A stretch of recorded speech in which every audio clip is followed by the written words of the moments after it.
All right, we gotta we have a few more things to get to. I might try to take one more call, but oh yeah, this is important. Relating back to the earlier segment, Bernie's incredible.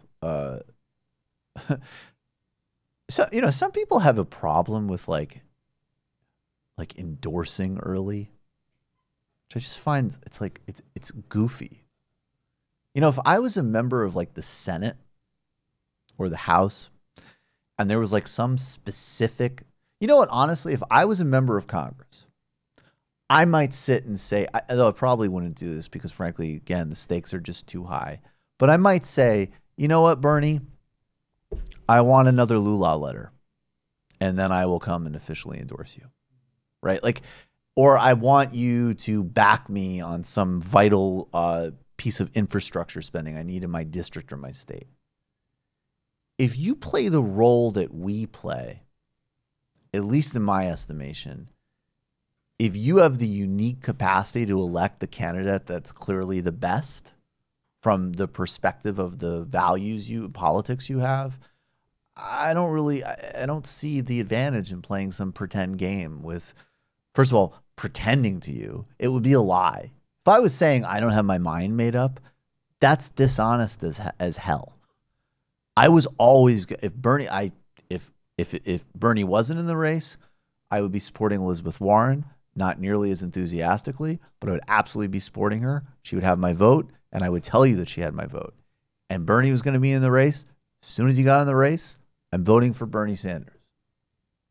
I don't see a need to play some pretend game, and I'm totally willing, as I've certainly give Warren credit on great domestic policies, occasionally give Tulsi credit on foreign policy stuff, and even other ones. I mean, I did a clip of Cory Booker. He gave an excellent answer on religion. It was excellent. It's fine. But I support Bernie Sanders. And one of the reasons that I support Bernie Sanders, as this tweet points out, is that in 2017, he was the only member of the Democratic caucus in the United States Senate to vote against Iran sanctions. The only one. So who voted for it, including of people running? Elizabeth Warren voted for Iran sanctions. Michael Bennet voted for Iran sanctions. Cory Booker voted for Iran sanctions. Kamala Harris, Amy Klobuchar, Christian Gillibrand. Now I'll steel man it, as they say, for you. It was a bill that included sanctions also on Russian individuals. So one argument that you will hear from some people is like, well, they didn't want the Iran sanctions, but the Russian sanctions are more important because of all of this fixation with Russia. And I think I have a lot of credibility built up as somebody who has never defended Russia or Russian foreign policy and has never even dismissed, as ridiculously overplayed as Mueller was. Not for a second should that investigation have not happened. Not for a second is there not crony and oligarchic relationships between people around Trump and Russians. And by the way, Emiratis and Saudis and Israelis and the oligarchs that run this country. But if you thought that symbolic, meaningless sanctions package, which incidentally, even as I don't defend Russia and I recognize that Russia has its own toxic foreign policy in its own sphere, no, I don't want to instigate with Russia. I don't want to have conflict with Russia. And anybody who does is enormously foolish. So a Russia hawk, Russia obsessive vote outweighs paving the way for war with a country that people around Trump are itching for war with. A war that, by the way, could happen. This is another thing with Russia that people on both sides of it are ridiculous about. It's highly unlikely, thank God, that there will be war with Russia. Both people who say the doomsday clock is ticking, I'm sorry, totally overblown. And people on the other hand who are like, if we don't stop, I mean, it starts with a hotel deal and then next week it's Red Dawn. It's bullshit.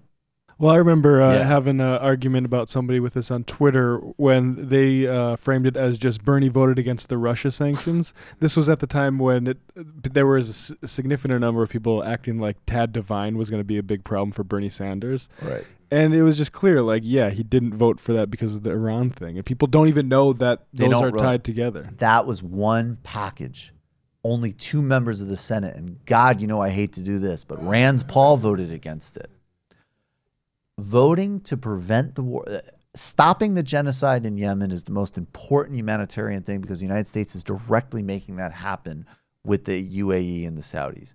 Stopping war in Iran is the most important geostrategic thing that can happen in the world today. I cannot emphasize how catastrophic that would be.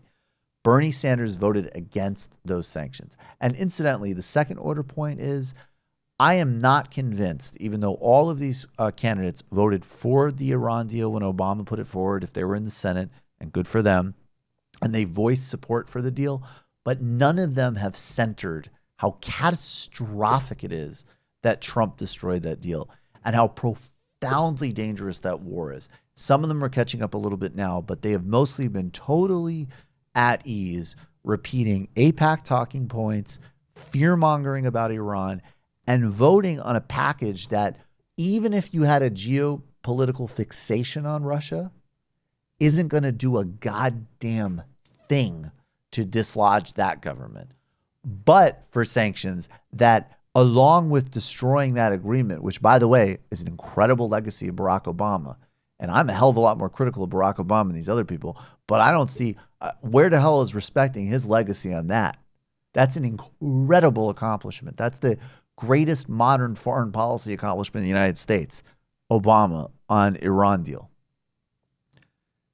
So one sanctions package that Rachel Maddow, I guess, could get googly-eyed about on MSNBC, but another sanctions package that could lead to a war that would make Iraq look mild. That led to the deaths of millions of people. So that's a big distinction and a huge difference that people need to be real about with that. You've just watched a Michael Brooks show video, and you can watch all of our full main live shows every Tuesday night at around 7 p.m. Eastern Time, and subscribe to get all of the clips you want. We're covering the globe. We're focusing on international relations, the intellectual dark web. We're having fun. We're doing deep dives with a lot of amazing guests. Of course, become a patron for the whole thing at patreon.com/TMBS, or subscribe to this YouTube channel and help us keep growing and get that content out there. Subscribe